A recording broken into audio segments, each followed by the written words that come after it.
Oh, it All started. right. Yeah, Well, then it'd be a good time to come up with one. I guess so. Hey, how often does everybody think and remember that every denomination started at some point? At one time, they were only one person. They started with one person and maybe a small group of leaders, and it grew and developed into another competing denomination with its own business and system, buildings, and everything else that goes along with it. Um, yeah, I don't. That doesn't get thought of. No, Now, like every person in church probably hasn't even thought of that, no, it's like they were just already there. except for maybe the people that started it. Obviously, Well, that yeah, they credit, know. but that's it. Yeah, but who's there? How many people out of the billion? Let's see. How many people are six? I don't know. It Two really or is a three, two business. or three, 2 or 3 billion Christians.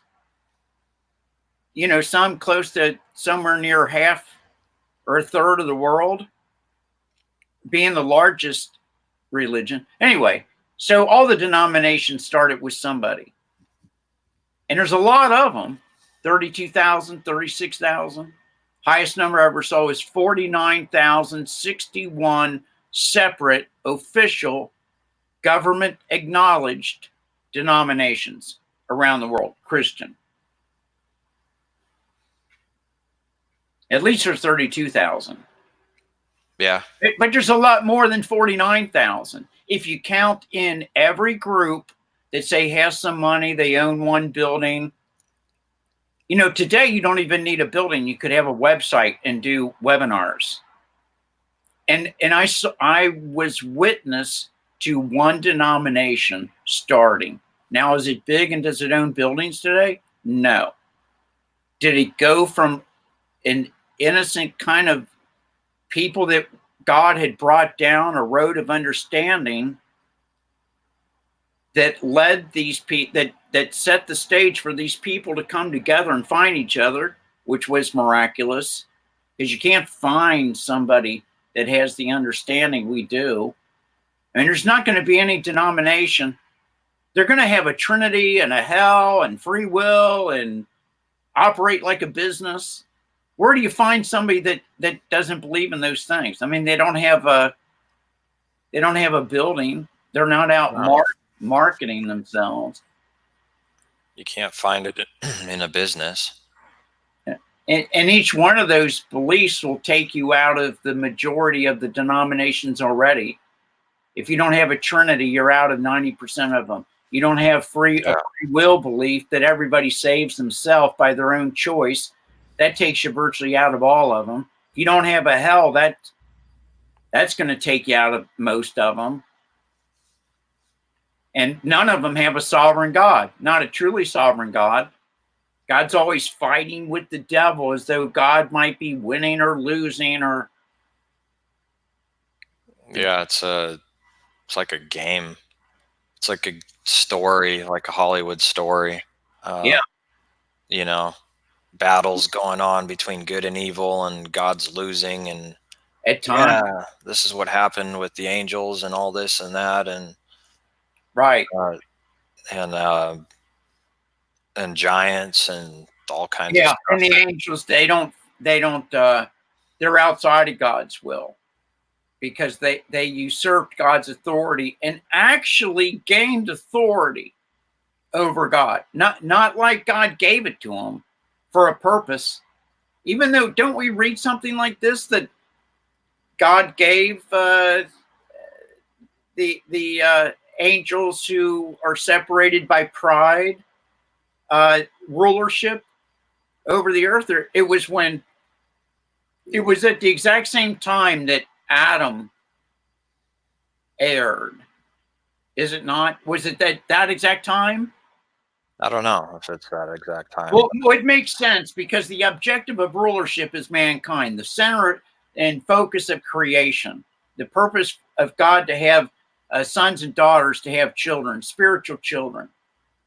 And the moment that the door opened for man to fall away from God and go in a different direction, a direction that is driven by a prideful, self-righteous identity outside of being an obedient son of God, then the angels would have a target. All of a sudden, the target opened up and showed itself. Wow, there's the open door to further our sense of independent power by manipulating man, who are now laid at our feet by having erred.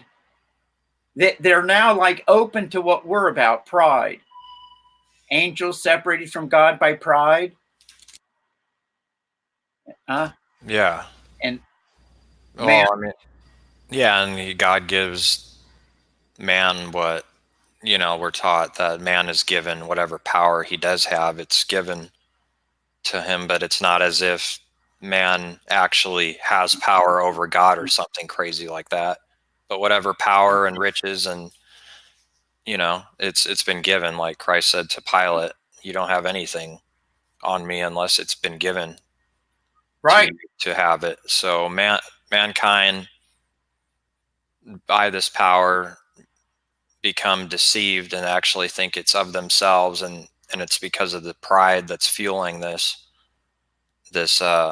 power for more power and greed and selfishness, and all of it, all the corruption comes out of this pride and power. Yeah, that was a good point you made about what Christ said that, right, to Pontius Pilate. Was that what you're talking about? Yeah, right. Yeah. You don't have any control over me unless my Father's giving it to you. And how could that be any other way if God already foreknew that Christ, not plan B, but he knew from the beginning and loved Christ before he was born, right? That this would happen and this would be God's plan, right? God's will, not Christ's will, as Christ himself didn't have free will, did he?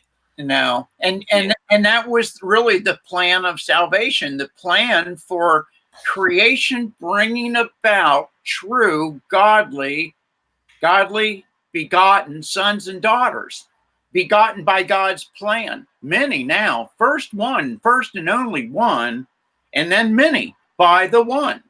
As we read, by one man, all men fell. All, the door to being separated from God is opened by one man, Adam, the first Adam.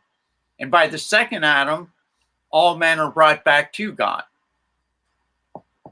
By the work, by the what Christ, God did. Yeah. What Christ accomplished. It's hard to speak in godly terms because really we read God speaking to mankind in human terms of time and things like the hand of God. We know God doesn't have a hand, and in time and space. And it's, God was at the end as much as God was at the beginning. How do we conceive that? So the plan for salvation is Christ. It's the only plan there is. The plan for creation to bring about the process of creating sons and daughters, children of God, is Christ from the very beginning. Yeah, and the denominations of the world actually despise the true Christ, as they themselves say they have free will, and Christ said, "Not my will, but your will be done, and take this cup from me if you will." But it wasn't God's will to take that cup from Christ, that he had to suffer and endure. So yeah, how could they say they have a free will, and Christ himself clearly, by their definition, by the standard definition of free will, we have a will, but it's not free, to say that they have a free will and Christ didn't. It's not outside God's will, that's for sure. Because No. it's impossible for it to be. There is no will operating outside of God's will. There is no other will. If you made something, is that something going to usurp your authority? No. Hello. It's not even in the same ballpark. It's not even in the same category of what we even think of or call power. So you have all these denominations that start from somebody, some one person who is considering or coming to be a self-appointing person. You know, they're taking on the role through their pride, self-exalting, self-positioning, a leader or guider, a director of a group, begins to control and dominate a group of people, and that person falls to the temptation of an experience of worldly power, and may not think they're seeking it, but still operating through a prideful, self-righteous identity that's going to take a free will position to save other people or do a better job of saving people than all the current existing denominations.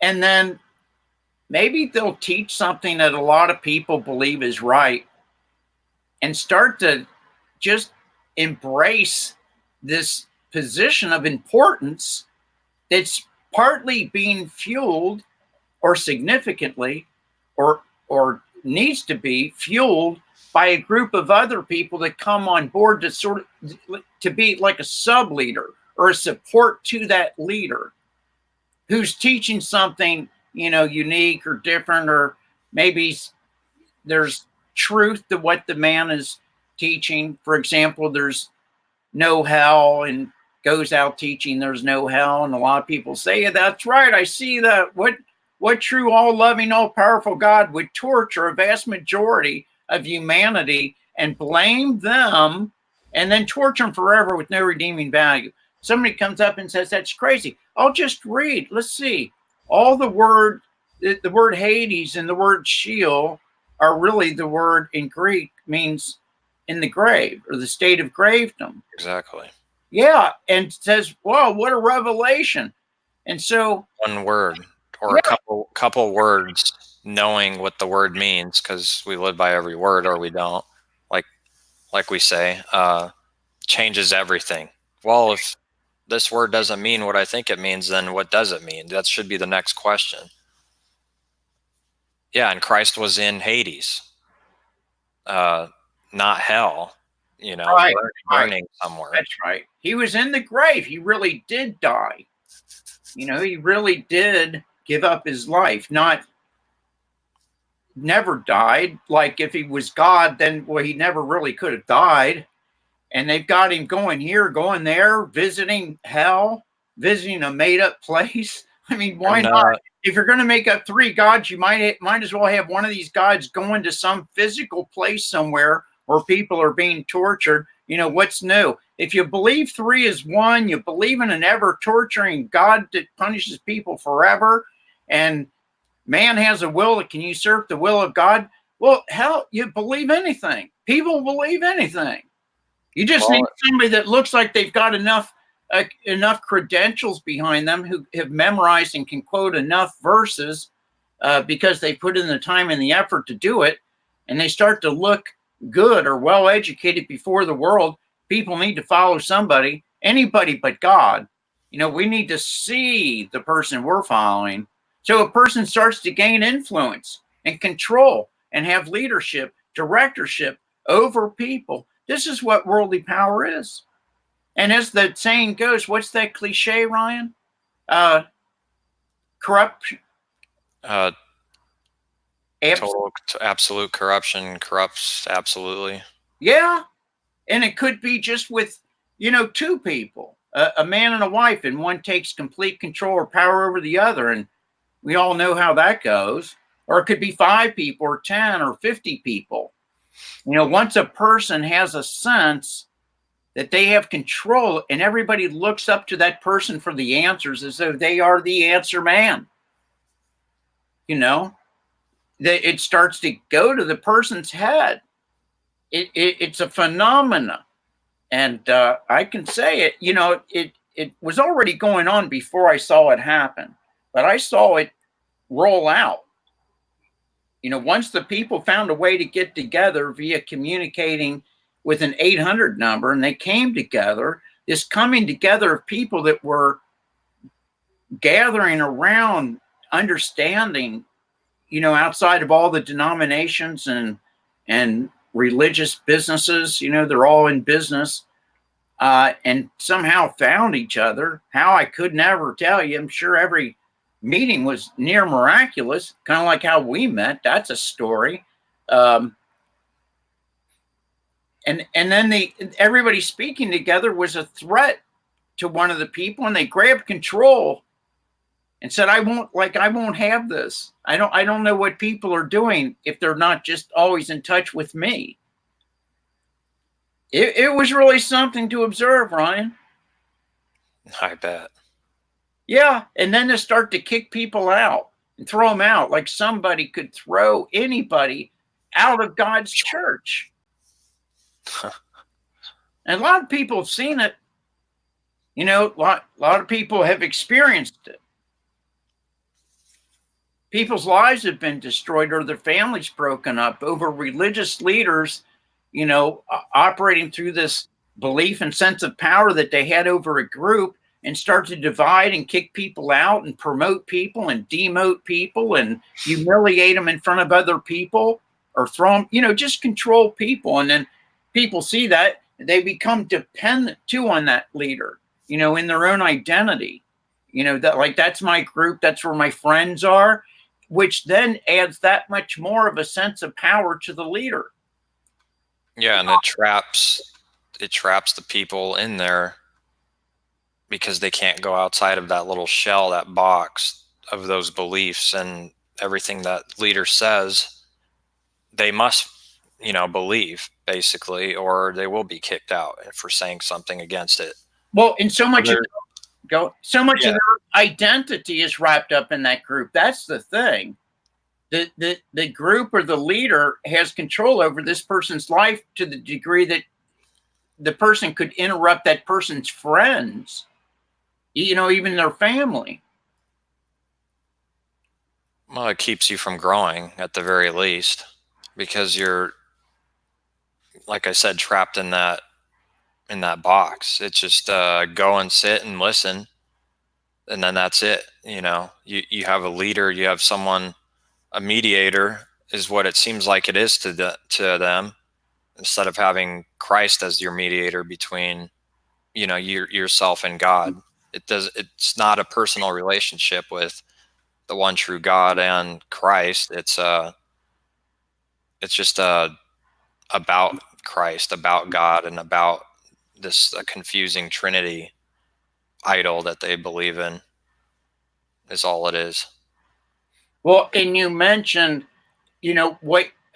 one of the things that denominations or groups like this that are being led by a leader who's got all the answers. One of the brought up one of the things that you see. You could identify this by certain things that typically they engage or employ along the way. You said one of them, the pews. You mentioned the pews. Yeah, the leader or director or the guide or the person who's falling prey to this position of worldly power embraces a position where he might do most of the decision making, or deciding what the group is going to talk about. Leads it. So you have one person speaking with maybe a few around who are allowed to speak, and then you have what they call the laity, or the people that sit in the pews and don't say anything. Where is the body of Christ where you have the hand and the foot and the eye working together as one body? Yeah, it's just like their own head, and then that's all. That's it. Just one head, and then all the other members of the body are like vegetables almost. Yeah, there's nothing like religious power. Religious power is you're taking the position of Christ. You're taking a position of God and speaking as if you're speaking for God. And what a temptation to prideful, self-righteous, worldly, carnal identity. Gee, I can even be, we read, people will be as if they are God, but that's what this identity is. And then you give it some confirmation through a lot of people looking up to this person for answers as if they are God or have the right, true, godly answers. And it just really magnifies that prideful identity that acts and thinks and believes as if it is a God. It's actually being promoted or being supported, even believed in by other people as if that person is a God. And everybody's playing along.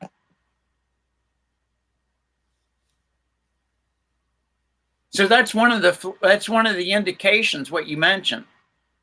Somebody up front speaking and everyone else is in pews. Right. Yeah. And there's plenty of other indications. You know, a lot of times if people have, say, for example, even on YouTube, they might have a display of all these Bible research books behind them, you know. Don't just look at me. Look at all that's behind me. I'm coming with all this knowledge from all these books or certificates on the wall. Coming at you with the wisdom of the world here. Better watch out. Yeah, the worldly church. Yeah, all the books in the world being sold in the world, being sold in a through a profit-making mechanism. But we understand that we freely receive and freely give. Since when do we not need to respect that, or don't believe that, or work or operate in defiance of that? When is that good?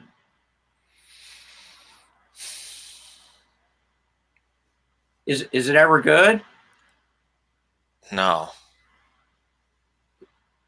You wouldn't think so. It's rather a direct defiance. And all the display, you know, just as the altar is like, here's the gate, or here's the podium. Podiums work for that. You can get behind a podium. You know, that certainly is a sign, a symbol, a structure, a physical structure that denotes power or answers. Well, yeah, I mean, and a lot of churches are set up today, especially more modern, you know, closer to today's time instead of the traditional. Well, everyone has a podium, but, you know, they're up on a stage like a concert, kind of exalted, and you got everyone just feeling good and singing songs and rocking out, and then they have little quick Bible study thing, and they'll read something, and oh man, I've been to a church like that where it's more modern with a band and a stage, and it's all nice, and it just comes across as so fraudulent. But you kind of have to, well, you have to see it for what it is to understand and see that in the first place. Otherwise, you can't see that. Yeah, that's another indicator. You know, I mean, everybody it's just fraudulent is what it is. They'll go out and hate somebody 5 minutes after they leave the church service. It's very possible that happens. Sure, that's another indication when entertainment is being supplied, or say videos open with a nice, flowery, entertaining introduction that might go on for 5, 10, 15 seconds. Although there is certainly wisdom in a multitude of counselors, how many there are that aren't in the business of religion or promoting themselves in a self-exalted way? Now that's a different question. We can even hear and learn, or an experiencer in listening to people and reflecting upon what we hear may open the door for God-given revelation. But when we see people with these introductions, either at their church building or in a video, because today you can have a church built up rather than out of bricks. You can have a church built out of data. You know, zeros and ones. Build a website. Yeah, computer. That's your church. It's got a separate name. All the people start to refer to that organization by the name of the website even. I've seen that. Or an acronym. of the website, and that becomes that denomination's name. Little by little, here a little, there a little, rather than receiving God's word and growing towards God in Christ, it's a here a little, there a little, growing into a worldly power, or accessing, leveraging, or falling prey to the temptation of worldly power, which means control over other people. And the more attention anybody or any group can get, the more they already know. I mean, it's a given that people will start contributing money. So the more attention that we gather, The more money. or more attendees at our building, or more subscribers on YouTube.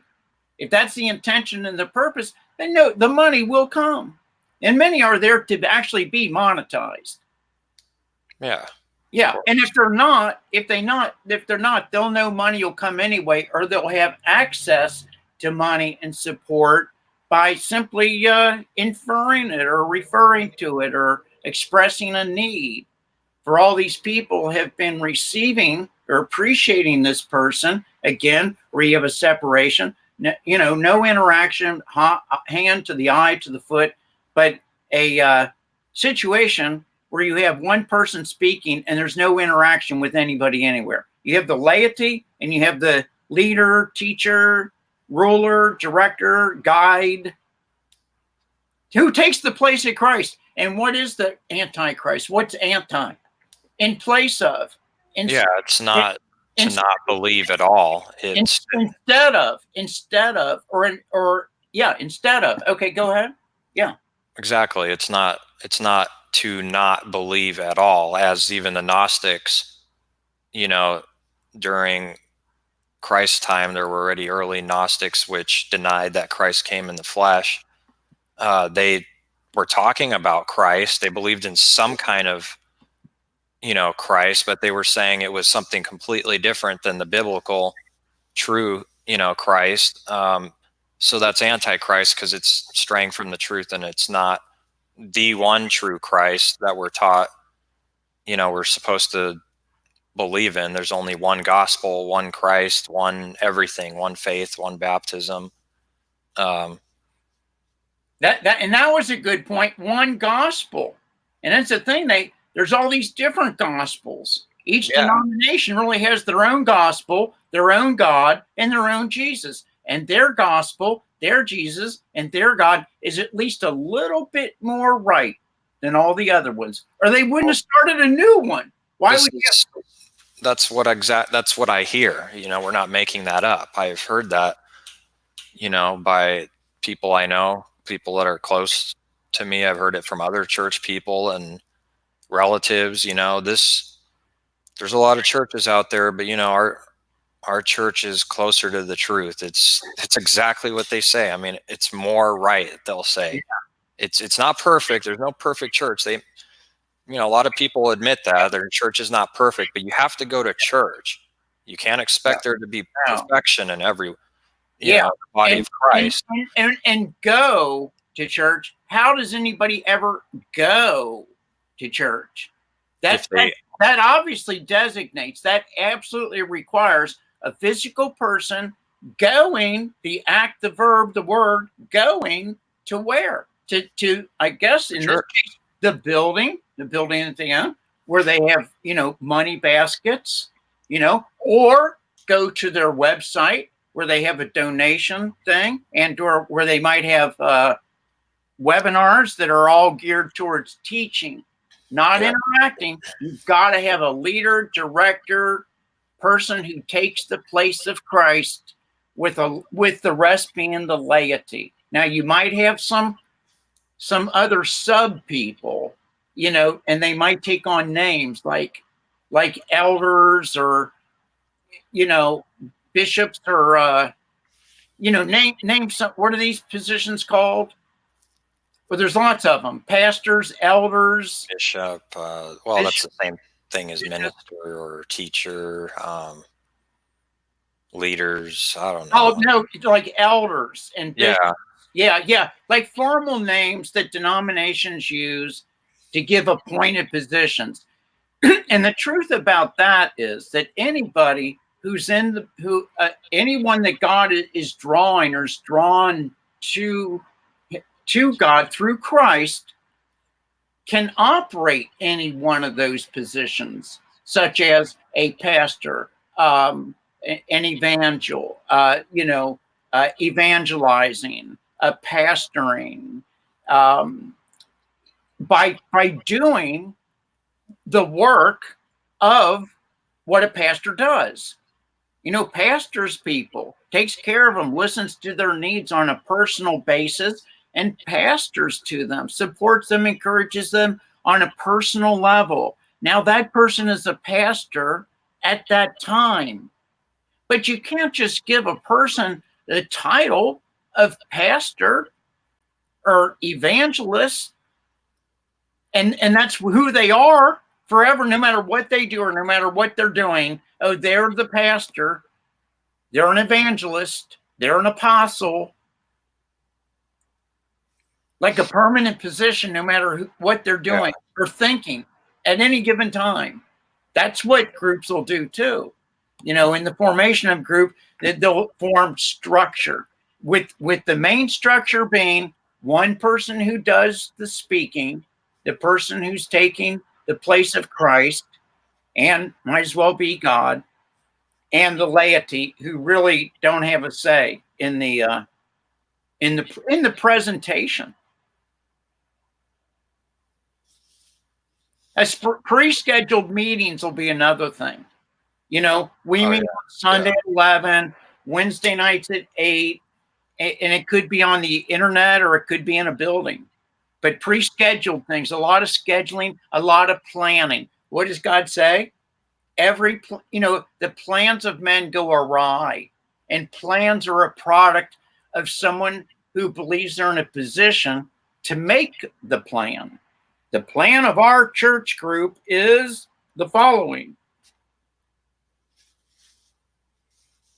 So these are red flags, that are indicative of an antichrist separate denominations operation. And they're all in competition with each other. And what they seek is to gather disciples unto themselves, or more followers. All my subscribers are up, 25 this week, or I'm growing at 50 subscribers a day. Right. The opposite should be true. Where's the persecution and the rejection, resentment, even hatred that were promised during the process of becoming as Christ is? Instead, my subscribers are growing by 50 a week. Oh, whoa, got to listen and follow this guy. I sure don't want to speak too much. I wouldn't deserve to interact at that level. Not at the level where somebody's getting 50 new subscribers a week. Or another thing will be clothes. The uniforms. Like a priest, the collar, or another popular uniform would be a business attire. Right? I mean, of course. Coats and ties, and everybody on stage has coats and ties on. And they're dressed up some way. Yeah, coats and ties. Now the other uniform might be what has come about recently, is denominations continue to spread and serve a group of people that they do believe they can and have shown themselves to be able to gather disciples and followers unto themselves, such as probably expensive torn jeans, brand name torn jeans, and the kind of worldly philosophy that goes along with that type of uniform would be, come here, come to our building. We'll love you as you are. If you don't have money for really good clothes, you just be comfortable. We'll love you as you are. And does God love us as we are? Separated from God, self-righteous, prideful identity? Does God love us that way? No, of course not. No. No, it needs to change. God loves us from what we are. God saves us from what we have been. Not come here and wear your raggedy clothes just like the guy behind the podium in the altar. You can sit out there as laity now just in any kind of clothes you want. And by the way, what all kind of music genre would you all like to hear next week? We can hire, with the money you give us, we can hire some really good musicians, that play the kind of music you all would like to have for entertainment.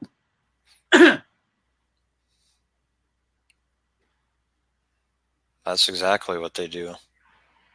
So yeah, there's all kinds of indications of what happens when we have these groups growing. It's their presentations are more like scripted writings. It is scripted. They practice it, script it out, and foresee what the crowd will think and behave towards it, and adjust it if it's someone in the elderly body says, well, they might react like this, so we'll tweak it. Yeah, it's all like that. That's what happens. Yeah, they'll work like what you're saying. They'll work to speak, come up with a script, a presentation that serves their group. Right. Makes them think that they're good people, all that stuff. Yeah, they're serving their type of people with the kind of entertainment or presentation, their kind of people that they're seeking to attract out of everybody, because everybody can have their own target market. Heck with the truth. I mean, they're not going to just say anything. No. Never. No, they can't just say anything. No, and they can't grow up and receive new revelation from God, because some of their followers may not be able to, appreciate that. They might leave. And if they leave, well, we're failing, plus we're losing income and attention, gaining attention. People loving attention to build up who they think and believe they are in this world is just as powerful or more powerful than the love of money.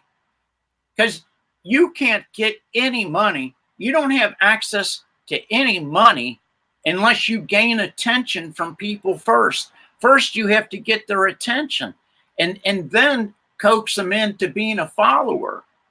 Do whatever it takes to gain a following. Yeah, exactly. So, love of attention, gaining attention. And if you would get new revelation, I mean, where's the growth following Christ, following God's loving truth, when you've got a set list of beliefs and doctrines of tradition? Once a tradition is set inside a group, it might be that new belief or that new set of beliefs that are being taught that gave rise to a group of people joining that group, or that person as their leader, as their director, because of revelation they received. That is true. And it starts out, with new revelation received because God gave someone, they humbled them to the point where their newfound innocence gave rise to new revelation that they're now teaching, which gained new followers. So it starts out right. But as people start to gather and look at the person as a leader, as their guide, as their director, instead of Christ, which is what naturally happens. It's what's going to naturally happen, because you're not just gathering, God's chosen few to yourself. There's not a lot of those. There's no money. And God's chosen few, they're too few and too scattered, we read and understand.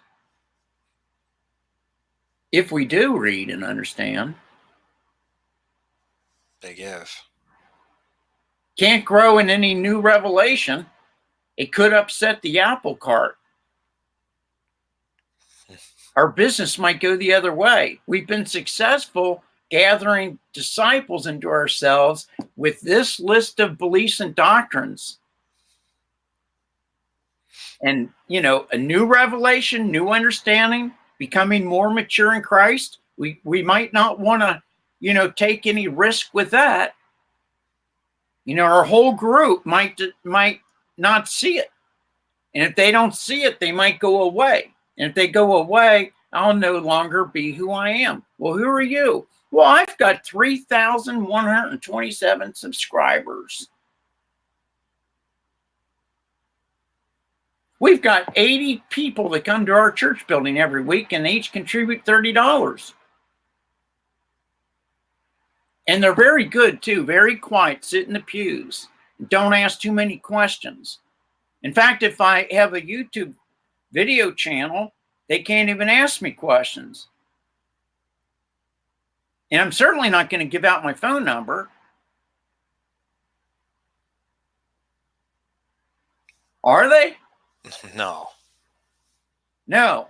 The wrong people might call them. But then they might be able to determine, well, here's somebody that really has a lot of similar, same understanding. So I certainly would want to speak with that person. Wouldn't you? Well, you'd think. I mean, you. Yeah. I mean, how could you avoid speaking with somebody that has the understanding you've been given? How and why would you do that? You'd have to consciously know that you're going against what you should, you know, what you should be doing, shouldn't be doing, whatever, you know, however you say that. Yeah, well, how and why could you do it? You, Ryan. We can't do that. Okay. Hello. You can't do it. How could you reject or refute somebody who's been given this narrow understanding, as it does continue to narrow as we mature, with that love, with that depth, that height, that length and width, the depth of the spiritual understanding? How would you ever turn somebody away who happened to show up with that same understanding? You'd be dying to speak with them. In fact, we are dying. Die daily. Why? To speak with other people of the same mind and heart, becoming like-minded. You could never get across that in a million years to any denomination church building. Well, no, but you might think that you could with one individual, say, for example, that had a lot of similar understanding. Yeah, there would be at least hope for that, yeah. Yeah, you'd certainly want to invite that person to, you know, be what we all need, which is interaction and fellowship for, what is the iron sharpens iron. Right, you know, yeah. The mutual encouragement and support and all that goes with fellowship and interacting, you know, over what we come and grow into understanding as our Father's loving truth that brings about family. I got someone at my door. Well, then I'll just let you go. Have a good time. All right.